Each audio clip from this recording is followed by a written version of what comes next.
오랜만에 시온시입니다. 시온시 우리가 아마 한 두 번인가 세 번 시온시를 앞에서 했었어요. 근데 아마 기억이 잘 안 나실 텐데 총 시편에는 6편의 시온시가 있습니다. 그 시온이 어딘지 아시죠? 이스라엘 예루살렘에 있는 그 산 거기 그 지역을 시온이라고 그러잖아요. 그래서 그러니까 이스라엘을 상징하는 거라고 생각하시면 돼요. 이스라엘을 상징하는 거. 그래서 뭐 시온이다, 뭐 예루살렘이다, 뭐 이스라엘이다. 그냥 시온이 안에 다 함축되어 있다고 보시면 됩니다. 그래서 시온을 노래했다라는 것은 말 그대로 그 예루살렘을 노래했다. 또 그 예루살렘에는 성전을 노래했다. 이 말이 다 되는 거죠. 근데 특별히 그 핵심은 이제 성전에 있습니다. 시온의 특별한 이유가 뭐겠습니까? 당연히 거기에 하나님의 성전이 있기 때문이죠. 그래서 시온시가 대부분 또 어떤 내용으로 이제 채워져 있냐면 하나님께서 시온을 선택하셨다라는 것을 이제 찬양합니다. 그러니까 선택 자체가 이제 놀라운 얘기 때문에 그리고 선택만 하신 것이 아니라 거기에 하나님이 거주하신다. 이 더 놀라운 거죠. 하나님이 이 지구상에 있는 수많은 지역 가운데 시온이라는 한 자리를 택하신 것도 대단한데 그곳에 하나님께서 거주하신다, 임재하신다는 건 더 놀라운 일이라는 거죠. 그래서 그것을 막 찬양합니다. 그래서 하나님이 계시니까 그 시온이 어떤 곳이 되겠어요? 난곤불락의 요새가 되는 거죠. 그렇죠? 하나님이 거주하시기 때문에 어떠한 적이 쳐들어와도 그것이 그 적들을 다 물리칠 수 있는. 그래서 하나님께서 이 시온을 통해서 이 민족을 구해주시고 지켜주시는 피난처가 되신다. 그것을 이제 하나님 노래하죠. 그래서 그 시온을 찬양하는 거예요. 그 시온에 계신 하나님을 찬양하고 그 시온에 계신 하나님의 임재와 능력을 찬양하는 이게 이제 대부분의 시온시의 내용인데 오늘 본문 84편은 특별히 그 시온의 아름다움 그리고 그곳에서 누리는 즐거움과 기쁨을 노래하는 것에 더 강조점이 있고요. 왜 이것을 더 노래하냐면 이 시가 이 특별히 이 어떤 장면이 뭐냐면 이 시가 이 담고 있는 장면이 이 시온을 향해서 가는 순례객들의 노래예요. 그러니까 순례하면서, 그러니까 시온을 가면서 마치 우리가 성지 순례 가잖아요. 가기 전에 여기 가면 너무 좋겠고 너무 기대된다. 막 이렇게 막 하잖아요. 말할 수 있잖아요. 마치 그와 같이 예전에 시온을 가기 위해서 뭐 비행기 타고 가겠습니까? 당연히 뭐 걸어가든지 뭐 나귀를 타고 기껏 갈 거 아니에요. 그 가는 길에 그 시온을 향한 어떤 기쁨과 그 가는 길의 즐거움들 또 어떤 기대함들 그것을 담고 있는 시가 바로 오늘 읽은 시편 84편입니다. 1절 2절 보시면 만군의 주님 주님이 계신 곳이 얼마나 사랑스러운지요. 내 영혼이 주님의 궁전들을 그리워하고 사모합니다. 내 마음도 이 몸도 살아계신 하나님께 기쁨의 노래를 부릅니다. 시인이 지금 그 시온을 그리워하면서 사모하고 있죠. 그러니까 주님이 계신 시온이 얼마나 사랑스럽고 또 그곳에서 경험했던 기쁨과 즐거움을 표현하고 있습니다. 그러니까 지금 이 시인은 이미 한 번 갔다 왔어요. 한 번이 아니겠죠. 뭐 여러 번 갔다 왔을 수도 있죠. 어쨌든 그 시온이 얼마나 기쁘고 얼마나 좋은지 얼마나 사랑스러운지 그래서 내가 그것을 다시 한번 그 성전들을 밟는 것을 내가 막 사모하는 거예요. 그래서 내 마음도 이 몸도 살아계신 하나님께 기쁨의 노래를 부릅니다. 그러니까 막 마치 우리가 여행 가기 전에 막 되게 설레고 기쁘고 좋잖아요. 그래서 막 빨리 가고 싶다. 너무 뭐 예를 들면 옛 추억 있는 여행지 그러면 더 빨리 가고 싶은 어떤 그런 마음이 지금 1, 2절에 잘 드러나 있습니다. 그래서 여러분 시인이 이 하나님의 성전 시온을 얼마나 그리워하고 사모하면요. 그 2절 보시면 내 영혼이 주님의 궁전들을 그리워하고 사모합니다 이렇게 되어 있는데 여러분 우리 개역개정 그러니까 우리가 보통 보는 그 개역개정을 어떻게 번역하냐면 내 영혼이 야훼의 궁정을 사모하여 쇠약함이요 이렇게 되어 있어요. 그러니까 내가 하나님의 궁정 하나님 계신 그 시온을 너무 그리워해서 쇠약해질다. 그렇게 표현할 정도예요. 그러니까 마치 그림을 못 이기면 상사병이 걸리잖아요. 너무 그리워하면 막 가슴이 막 아프잖아요. 너무 사랑하면 막 가슴이 아프잖아요. 그렇죠? 기억이 안 나시죠? 막 너무 그립고 그러면 막 가슴이 아프단 말이에요. 그렇죠? 막 사랑하는데 마치 그토록 간절하게 하나님의 성전인 그 시온을 사모하고 있다는 거예요. 그래서 시인이 내 마음과 몸 즉 전 인격으로 그 살아계신 하나님께 기쁨의 노래를 부른다고 고백하고 있습니다. 그래서 저는 조금 이 마음을 알 거예요. 저는 이제 첫 선교를 예루살렘 이스라엘 갔다 왔잖아요. 이스라엘 갔다 오고 작년에 갔다 왔는데 그 진짜 묘한 게 있어요. 그래서 여러분 꼭 한번 나중에 꼭 한번 가세요. 송교사님 참 아쉽지만 천국에 가면 다 있어요. 근데 한 번은 꼭 가시면 진짜 좋으실. 근데 물론 지금 너무 두려워서 안 가실 텐데 가라 그래도 못 갈 텐데 가라 그래도 가고 싶어도 못 가는데 뭐다 살고 있어요. 제가 아는 분들 다 지금 잘 살고 계시더라고. 다 살아요. 근데 그러니까 기회가 되시면 이스라엘은 꼭 한번 가보세요. 예루살렘 성전은 예루살렘 그 성이 아직도 있잖아요. 그 올드 시티라고 옛 도시 그 주변으로 이제 있는데 이거 그 말로 표현하기가 좀 힘들어요. 그런 게 있습니다. 어쨌든 그 우리가 그 믿고 있는 그 하나님에 관련된 역사 그리고 특별히 예수 그리스도의 실제 역사가 거기 있는 거잖아요. 그 자체가 주는 엄청난 힘이 있어요. 그래서 저는 이제 말씀드렸지만 저는 그막 예루 그 기독교인이 막 이스라엘 하는 거 저는 그 되게 안 좋아합니다. 무조건 이스라엘 편 들고 그 있어요 보수적 기독교. 그래서 막 더 나아가서 막 유대교화된 기독교들이 있어요. 우리나라도 꽤 있어요. 그 추종자들이 있어요. 그래서 막 앞에 이스라엘 국기 있고 그리고 막 이 십자가 말고 막 그 다윗의 뭐 그 촛대 있잖아요. 그거 앞에 두고 막 그리고 막 뿔나팔 불고 예배 때 그리고 뭐 예수도 예슈아라고 그러고 그 히브리적 표현이죠. 예슈아 이렇게 얘기하고 저 그거 경계합니다. 그거 굉장히 좀 위험하다 생각해요. 어떤 면에서 상당히 위험해요. 너무 구약에 경도돼 있는 어떤 그런 모습이 그래서 아주 너무 친 이스라엘 넘어서 그냥 뭐 절대적 이스라엘을 이렇게 추종하고 지지하는 거 굉장히 위험하거든요. 그래서 제가 아는 어떤 교회는 거의 매해 이스라엘 가더라고요.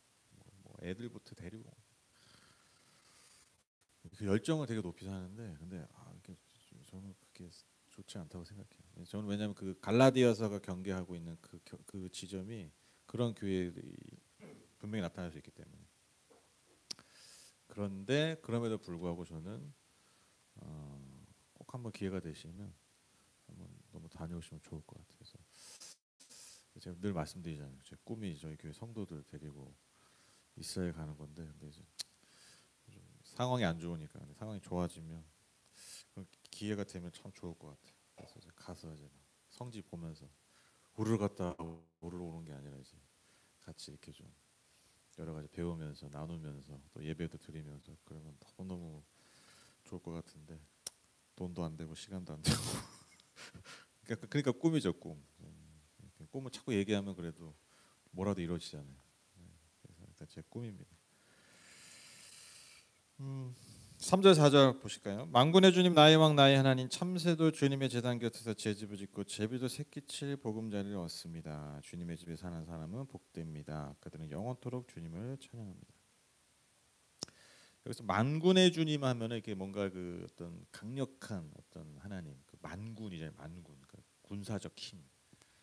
그래서 어떤 하나님의 어떤 강력한 능력, 신적 능력을 드러내는데 바로 뒤에서 뭐라고 얘기합니까? 나의 왕, 나의 하나님이죠. 그러니까 이 시인이 굉장히 그런 하나님이시지만 엄청난 존재이시지만 그 하나님과 굉장히 친밀한 그런 교제를 누리겠다는 것을 이 표현을 통해서 알 수 있는 거예요. 나의 하나님, 나의 하나님. 그래서 뭐라고 얘기합니까? 참새도 주님의 제단 곁에 제 집을 짓고 제비도 새끼칠 보금자리를 얻습니다. 이 말이 뭐냐면 여러분 그 이렇게 성전이 있잖아요. 그 성전 뜰이 있잖아요. 그 성전 뜰은 뭐 이런데 보면은 높은데 뭐가 있겠어요. 가끔씩 새들이 집을 짓는 거야. 그리고 그 주변에 뭐 이렇게 집들이 있을 거 아니에요. 그러니까 시인이 그거 보면서 무슨 생각한 거예요? 아 부럽다. 이제 성전 곁에 이렇게 집을 짓고 사는구나. 이 얘기하는 거예요. 근데 여러분 그 참새나 이 제비는요, 이 새는 연약한 존재들이에요. 굉장히 제일 연약한 존재들이 새잖아요. 그리고 그 가난한 자들이 드릴 재물이 없을 때 바치는 게 새잖아요. 새. 비둘기 잡아서 드리고 그런 거예요. 그러니까 가장 연약하고 미약한 그 존재를 보면서 부러움을 느끼고 있는 거예요. 왜? 이유가 하나죠. 그와 나가 다른 게 이유가 하나예요. 너는 성전 곁에 사는구나. 얼마나 이 시인이 그 하나님의 곁에 머물고 싶어하는 그 표현을 그 마음이 이 절절한지 이 비유를 통해서 너무 잘 알 수 있다는 거죠. 그런 연약한 날짐승이라도 그들이 성전 곁에 집을 짓고 사는 것이 너무너무 부러운 거예요. 그래서 시인은 주님의 집에 사는 자는 복되다 그러면서 노래하고 있는 것이죠. 5절 7절 보시면 주님께서는 주시는 힘을 얻고 마음이 이미 시온의 순례길에 오는 사람들은 복이 있습니다. 그들이 눈물골짜기를 지날 때에 샘물이 솟아서 마실 것입니다. 가을비도 샘물을 가득 채울 것입니다. 그들은 힘을 얻고 더 얻으며 올라가서 시온에서 하나님을 우러러 뵐 것입니다. 여기서 이제 그 순례하는 그 장면이 딱 묘사가 되고 있습니다. 그렇죠? 순례하는 자들이 얻는 힘과 그 기쁨을 묘사하고 있습니다. 그 아시죠? 그 이슬람에서는 그 사우디에 있는 메카라는 지역에 있는 그 성지 있잖아요. 그게 뭐 큰 거기 뭐라고 하더라? 그게 모하메드 시신이나 하여튼 어쨌든 저는 기독교 목사이기 때문에 잘 몰라요 이슬람.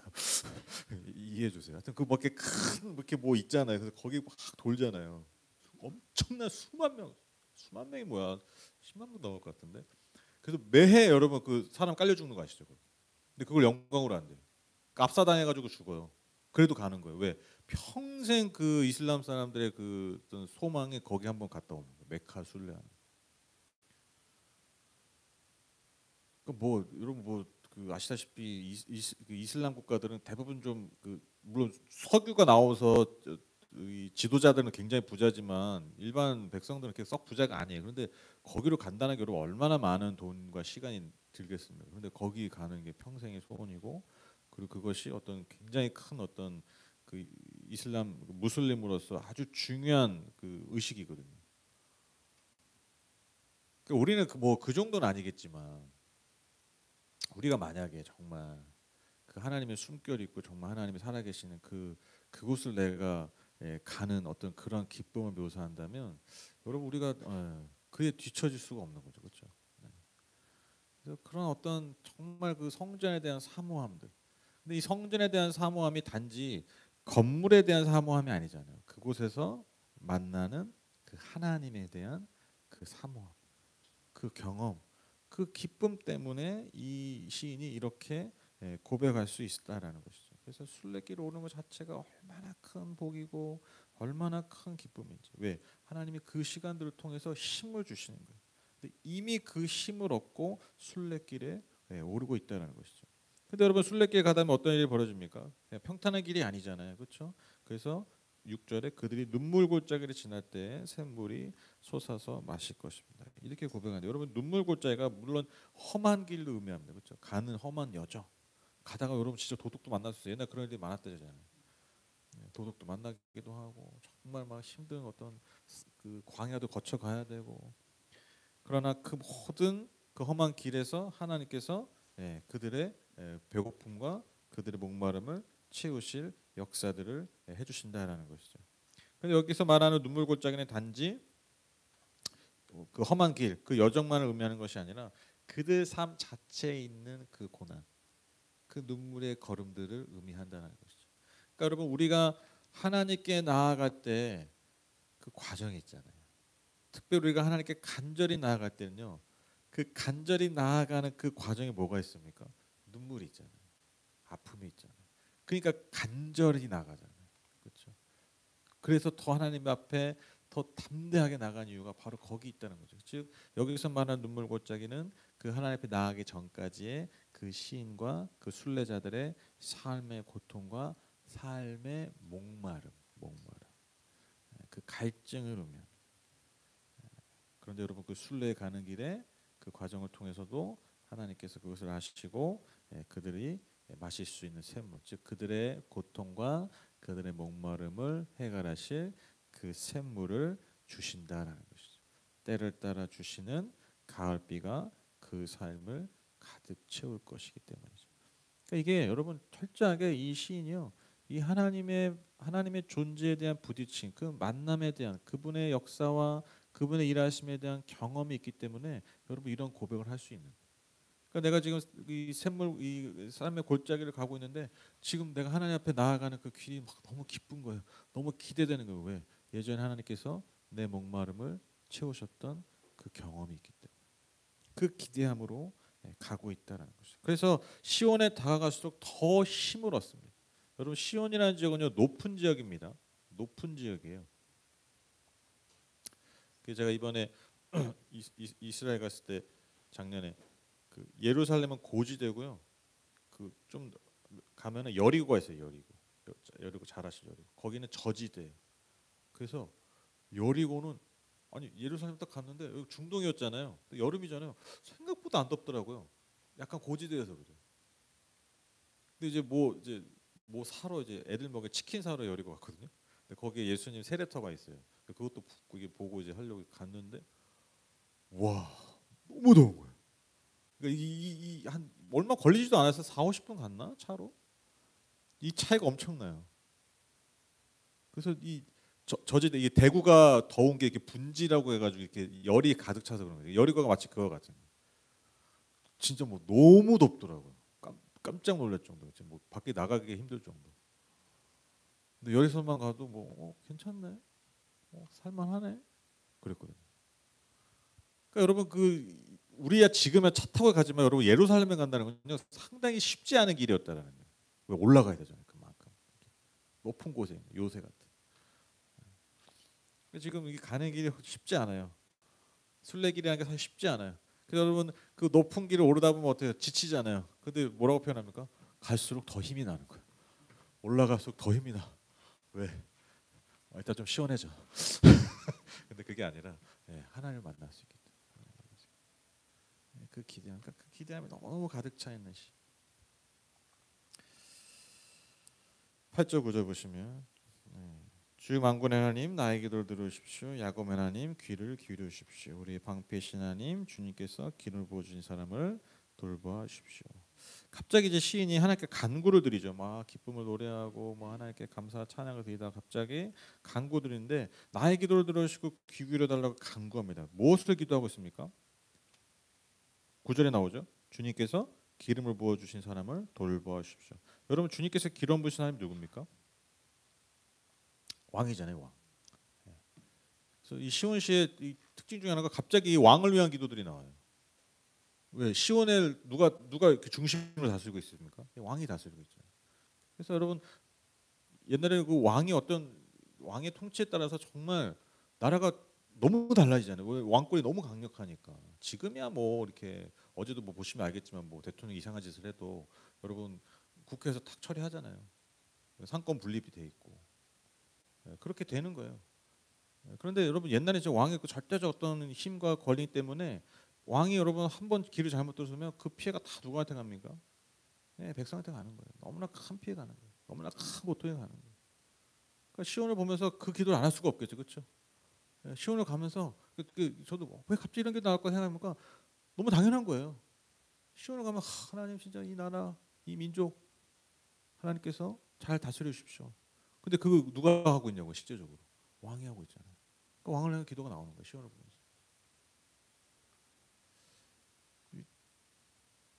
제가 어제 그 밤에 거의 일 끝나갈 때쯤에 이렇게 어느 가게에 이렇게 딱 갔는데 뉴스가 나오는데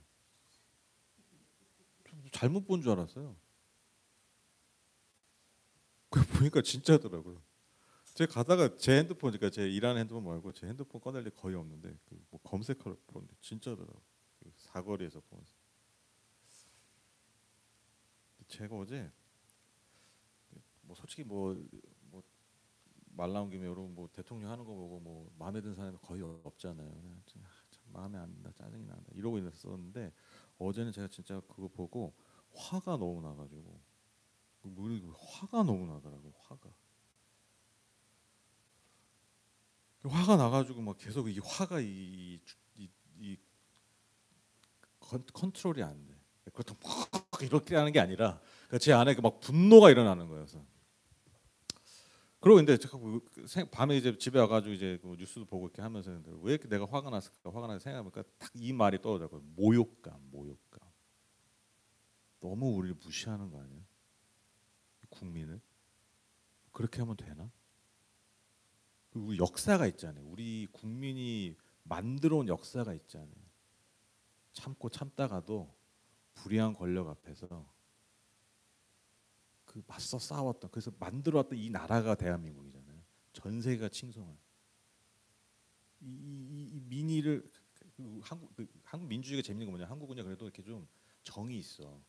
좀 못하고 그래도 좀 기회를 자꾸 줘요. 참어. 근데 이제 진짜 아니다 싶을 때 여러분 아시잖아요. 국민이 탁 단결해서 상관없습니다. 네네 상관없고 저는 뭐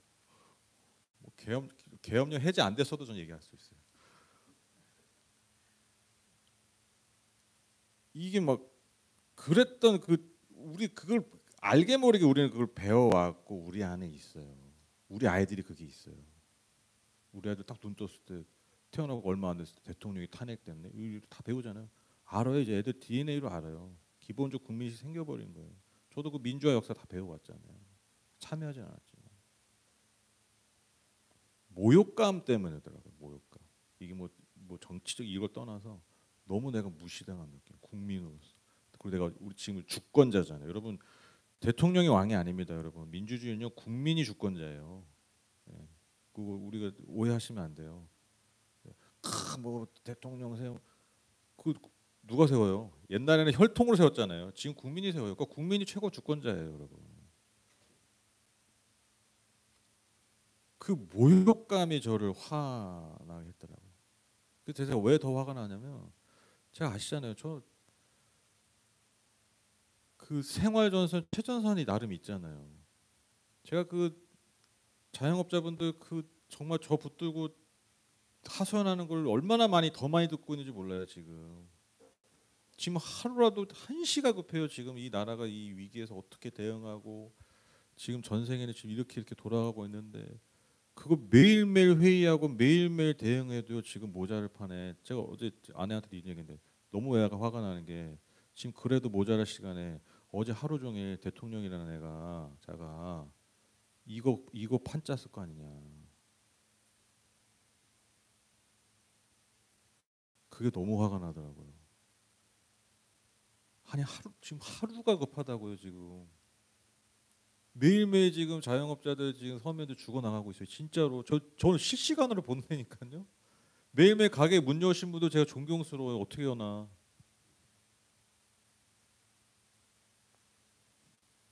그 어제 그거 하고 있을 거 아니에요. 뭘 하고 이 짓거리 하고 있을 거 아니에요. 아무 쓰잘데기 없는. 제가 어제 이 설교 준비하면서 이 부분 보면서 이게 진짜 여러분 막연한 기도가 아니에요. 뜬금없는 기도가 아니에요. 정말 실제적인 기도예요. 여러분. 지도자를 위한 기도, 좋은 지도자가 세워지는 거 너무너무 중요합니다. 여러분 저는 개인적으로 지도자들 정치 사람들 그 정치 지도자들 메시화하잖아요. 마치 저 지도자가 되면 태평성대 이런 그딴 거 없어요. 아시잖아요. 경험해 보셨잖아요. 근데 여러분 제가 늘 믿는 게 뭐냐면 여러분 민주주의를 통해서 우리가 올바른 판단을 잘하면 그러니까 좋은 지도 생기면 뭐냐면 여러분 좋은 지도가 생겼다고 여러분 이 시대가 태평성이 되지 않아요. 그러나 지옥이 되는 건 막아요. 그러니까 좋은 지도자는 이 원래 인간 놔두면 지옥이 되잖아요. 지금 프랑스도 난리 난 거 아세요? 지금 프랑스도 지금 대통령 지금 거의 탄핵 분위기야. 그런데도 그러고 있어요. 그러니까 여러분 중요한 건 그거예요. 문제는 항상 있어요. 싸움은 언제든 있어요. 근데 기본적으로 여러분 세상이 지옥이 되면 안 되잖아요. 엉망진창이 되면 안 되잖아요. 그러니까 그럴 감이 안 되는 사람들이 지도자가 되기 시작하면 여러분 잘 굴러가던 나라도 여러분 얼마나 대한민국이 시스템 이런 거 칭송받는 나라, 전 세계적으로 인정받는 나라였잖아요. 어깨뽕이 막 들어갔었잖아요. 우리 얘기가 아니라니까요. 전 세계가 그렇게 얘기했다니까요. 우리가 우리식으로 정부가 평가한 게 아니라 전 세계가 우리를 그렇게 평가했다고요. 하루아침에 여러분 어제 주요 국가에서 여러분 우리나라 여행 위험 국가 된 거 아세요? 어제 하루부로 얼마나 치욕적입니까? 지도자가 얼마나 중요한지 제가 어제 다시 한번 어제 또 이 본문 보면서 진짜 이 기도가 괜히 툭 튀어나온 게 아니다. 시온을 순례하면서 하나님 이 땅을 하나님의 공의와 정의로 힘없고 백없고 가난한 자들을 잘 돌보는 지도자들 세우십시오. 그런 하나님의 마음을 품은 지도자들 세우십시오. 그런 통치가 이 땅에 임하게 해주십시오. 시온을 순례하면서 헬렐레 하면서 가는 게 아니라 이 진중한 기도를 드리고 있는 거예요. 이 실제적인 기도를 드리고 있는 거예요.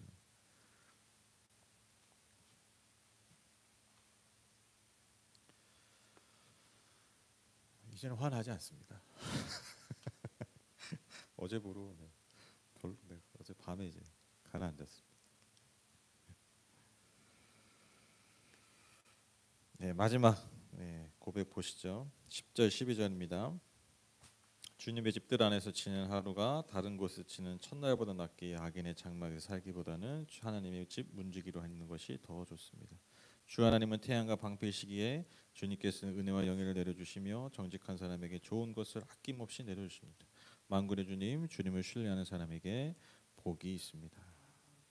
이 10절이 너무 유명한 고백이죠. 이 찬양도 있죠. 주의 성산에서 한날이 궁전에서 첫날보다. 원래 오늘 이 찬양 하려고 그랬는데 이것도 너무 모르실 것 같아서 그냥 지난주 찬양 이어서 했는데, 참 이 저는 이 10절 고백이 진짜 이게 저는 개인적으로 이런 고백을 할 수 있는 게 솔직히 좀 부러워요. 부러워. 이런 표현 자체도 부럽지만 어떻게 이런 마음이 들었을까? 그 하나님에 대한 어떤 그런 그게 얼마나 절절하고 좋았으면 이런 여러분 생각해 보세요. 주님의 집들에서 안에서 지낸 하루가 다른 곳에서 지낸 첫날보다 낫게. 여러분 누가 저기 농담이에요, 농담. 계엄군이 와가지고 너 하루 살래, 너 첫날 살래 이러면 여러분 어떻게 선택하실게요? 선택하실 거예요. 무조건 천일이죠. 하루살이로 끝내실 거예요, 아니면 계속 사실 거예요? 계속 살기 원하잖아요. 근데 내가 주님의 뜻 아래서 하루 산다면 그냥 거기서 살래. 이 얘기예요. 내 수명이 줄어들어도 돼. 그러니까 내가 하나님의 집에 하루 살면 그냥 곧 죽어도 돼. 이 고백이에요. 너무 좋지 않으세요, 그렇죠? 그리고 악인의 장막에 사는 겁니다. 장막. 그러니까 악인이 성경에 보면 시편에 보면 악인 보통 다 어떤 사람들이에요? 부자고 힘 있고. 그러니까 악인의 장막에서 사는 거. 예, 뭐 궁궐처럼 막 뭐 누릴 거 다 누리고 사는 거예요. 거기서 사는 거보다 어디 살아요? 하나님의 집 문지기. 여러분 문지기가 뭐 하고 있습니까? 문이 여러분 실내에 있습니까? 실외에 있습니까? 성전 문이 밖에 있잖아요. 여러분 이스라엘은 밤은 춥고 낮에는 덥습니다. 그러니까 집이 없어요. 그냥 바깥에 있는 거예요. 궁전 같은 곳이 다 갇혀 있는 악인의 장막 집에서 사는 것보다 성전 문지기 밤에는 춥고 낮에는 덥고 다리는 아프고 힘들어도 내가 성전 문지기로 사는 게 더 좋습니다. 부러워. 이런 고백을 할 수 있다는 게 너무너무 부러워요. 너무너무 부러워요. 어제 이 시를 읽으면서 계속 들었던 감정이 이거예요. 부럽다. 내 안에도 이런 마음이 가득했으면 좋겠다. 이런 찬양의 고백이 내 삶에도 나왔으면 좋겠다. 이 생각이 떠나질 않더라고요. 그 이유가 명확하죠. 11, 12절에 하나님이 태양과 방패이시기 때문에. 하나님이 내 태양이시고 내 능력이시고 나를 보호하시는 분이기 때문에. 그리고 주님께서는 그렇게 내 삶에 은혜를 주시고 영예를 주시고 정직한 자들에게 좋은 것을 아낌없이 내려주시는 그 하나님이시기 때문에. 뭐 첫날 살아봐야 뭐하냐. 하루를 살아도 주님과 함께하는 그 삶. 하루를 살아도 주님의 임재 안에 사는 삶. 나는 그런 삶을 택할 것이다. 그런 고백이 여러분 이 시 안에 잘 담겨 있습니다. 제가 오늘 그래서 제목 하루를 살아도라고 고백했는데, 저도 예전에 한번 그런 한번 예배 때 얘기한 적이 있는데, 제가 예전에 한번 무슨 상황인지 기억이 안 나요. 제가 예전에 대학원 다닐 때 학교에 차 타고 가는데 찬양을 들으면서 그랬는지 말씀을 들으면서 그랬는지 항상 뭐 찬양을 듣거나 설교를 들었기 때문에 제가 그랬는데 이 흔한 말로 뭐 임했어. 차를 운전하는데 뭐가 임했어. 그래가지고 운전을 하는데 진짜로 이 눈물이 주체가 안 됩니다. 진짜로 하는데 눈물이 주체가 안 되니까 사고가 날 것 같더라고요. 과장이 아니라 진짜 이러다 사고 나겠다. 멈출 수가 없잖아요. 도로니까. 사고가 나겠다고 하면 눈물이 안 나고 사고가 나겠네 이런 생각인데 제가 바로 무슨 생각이 드냐면 그냥 여기서 죽어도 좋다. 그 생각이 딱 들더라고요. 여기서 차가 사고 나서 죽어도 될 정도의 상태였어요. 제가. 근데 그때 제가 서아 태어난 지 얼마 안 됐거든요. 영민이는 여전히 그냥 중구 난방 청바지 쭉 닷살 정도 됐나? 태어나지 돌 지났나? 근데 나는 여기서 죽어도 됐다. 죽어도 좋다. 진짜 죽어도 좋다는 생각이 들더라고. 그 임재가 너무 강력하니까요. 진짜 그 찬양 있잖아요. 세상과 나는 간고도 없고 구속한 주만 보이거든. 저 이 찬양 고백 정확히 이해가 돼요. 세상과 나는 간 곳이 없어요. 그러니까 아무것도 중요하지가 않아 그 순간. 그리고 이제 임재가 떠나니까 이제 다시 애들 생각나고 잘 살아야겠다. 죽으면 안 되겠다. 근데 그 한 번의 경험이 참 제 삶에 너무 중요한 경험이었어요.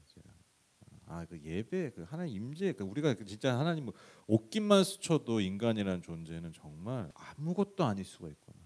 그 내가 중요하게 생각하는 거, 내가 정말 목숨 걸고 살아왔던 거 아무것도 아닐 수가 있구나. 주님의 옷깃이 아닐 수도 있어요. 주님의 콧바람일 수도 있어요. 그 수준만 인간이 경험해도 내가 아무것도 아닐 수가 있구나. 그 경험이 저한테 그래서 참 되게 중요했어요. 그러니까 지금 내가 하고 있는 게 아무것도 중요하다는 얘기가 아니에요. 그러니까 중요하지 않다, 그러니까 별거 아니다 이 얘기가 아니라 정말 그분 앞에 서면 아무것도 아니게 돼요. 그게 진짜 제가 경험했던 놀라운 임재의 경험이었는데, 하루를 살아도 한순간이라도 여러분 우리의 삶에 이러한 경험이 있다면 여러분 그게 놀라운 은혜라는 거예요. 그래서 이 쉽지 않은 이 하루하루를 살아갈 힘과 능력을 얻게 된다. 여러분 그래서요 예배가 중요한 거예요. 예배가 여러분 그래서 중요해요. 세상과 나는 간 곳 없고 구속한 주만 보려고 하는 그 시간. 이게 그래서 중요한 거예요. 온갖 세상 거를 들고 와가지고 하나씩 해결하기 위해서가 중요한 게 아니라 세상과 나는 간 곳 없고 구속한 주만 바라보게 하는 시간. 그 능력이 여러분 정말 말 그대로 세상을 이기 힘을 주는 거예요. 그래서 여러분 예배하러 오는 길 자체가 순례길입니다. 여러분 특히 여러분 한복교회는 예배하러 오는 길이 순례길이잖아요. 권사님 공감하시죠? 4층으로 걸어 올라와야 돼. 여기가 예루살렘이구나.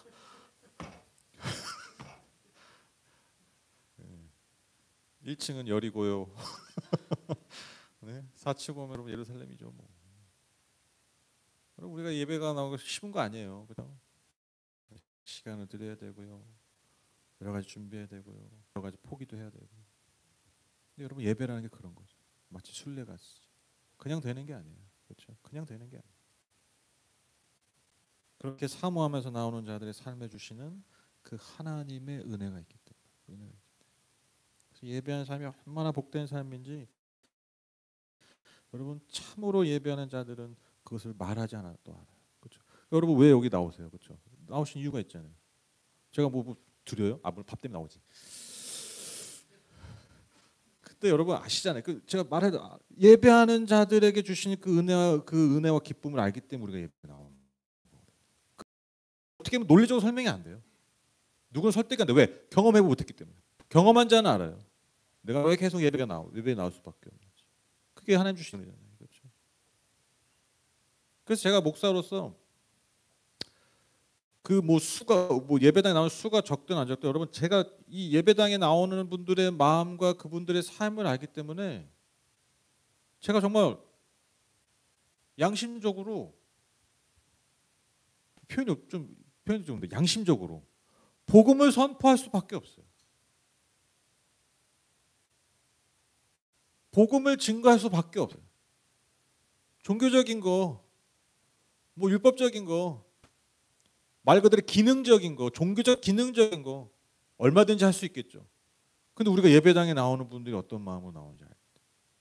하나님이 예배를 통해서 원하시는 게 뭔지 알기 때문에. 양심적인 거야 그냥. 양심적으로 여러분 우리에게 진짜 중요한 게 뭐예요? 진짜 우리가 끝까지 다 사라져도 붙들어야 될 게 뭐예요? 우리에게 진짜 남은 유일한 소망이 뭐예요? 복음밖에 없어요. 다른 건 그냥 기능적으로 좀 반대할 뿐이야. 때로 주의 성수 강하게 주의 성수 해야 된다 얘기해야죠. 때로는 헌금해야 된다 얘기해야죠. 때로는 봉사해야 얘기해야죠. 선교해야 된다 얘기해야죠. 안 하겠다는 게 아니라 근데 그거 하려고 우리가 존재하는 게 아니잖아요. 그거 평가 받으려고 그거 뭐 잘하네 못하냐 이거 뭐 평가받으러 우리가 예배드리고 하는 거 아니잖아요. 우리가 왜 예배당에 나옵니까? 우리가 왜 시온에 오르는 순례의 길에 오릅니까? 그분 만나는 거잖아요. 그분 만나는 게 뭐예요? 복음을 경험하고 복음을 하는 거예요. 이게 없으면 여러분 어떻게 이런 경험이 이런 고백이 나오냐고요.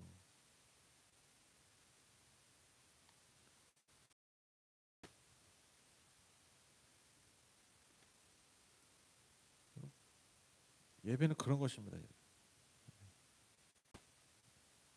그래서 여러분 이 고백은요. 그래서 한 걸음 더 나아가서 그리스도인들이 이 순례의 길 마지막 순례의 길을 가는 거. 그게 언제면 주님 다시 오는 거잖아요. 그렇죠? 그때 소망하면서 드리는 찬양이에요. 이게. 주님 다시 오십시오. 주님 완전히 다시 오실 그날, 그날을 사모하면서 이 찬양 고백이 여러분 우리의 평생의 고백이 됐으면 좋겠습니다. 그러니까 여러분 이 세상을 살아가는 게 힘들다가도 이 찬양 보면서 위로받는 거야. 맞아, 우리의 길은 순례길이지. 그냥 걸어가는 길이 아니에요. 그냥 고생길이 아니에요. 그냥 무슨 뭐 이렇게 미로처럼 찬 그런 거 아니에요. 우리 걷는 모든 그리스도의 삶은요 순례길입니다. 주님이 오셔서 완전하게 하시는 그날, 시온을 완성하시는 날. 그게 새 하늘과 새 땅이거든요. 요한계시록 나와 새 하늘과 새 땅. 그게 예루살렘을 새롭게 하는 거. 새 예루살렘이잖아요. 그러니까 시온을 새롭게 하시는 거. 완전히 새롭게, 그러니까 완전케 하시는 거. 우리는 그날 향해 가고 있는 겁니다. 그 순례길을 함께 걸어가시는 저 여러분이 그래서 얼마나 복되고 감사한 삶인지 모릅니다. 그래서 여러분 우리가 때때로 힘들고 어려울 때 이 찬양의 고백을 좀 기억했으면 좋겠어요. 하루를 살아도 주님 이 고백하며 살게 해주십시오. 그래서 그 찬양 좋아하거든요. 하루를 살아도 기쁨으로 가리 예수 늘 함께 하시네. 네. 다음 주에 불러야겠어요. 그래서 여러분 우리가 그 길을 함께 잘 걸어갈 수 있는 그런 저 여러분 우리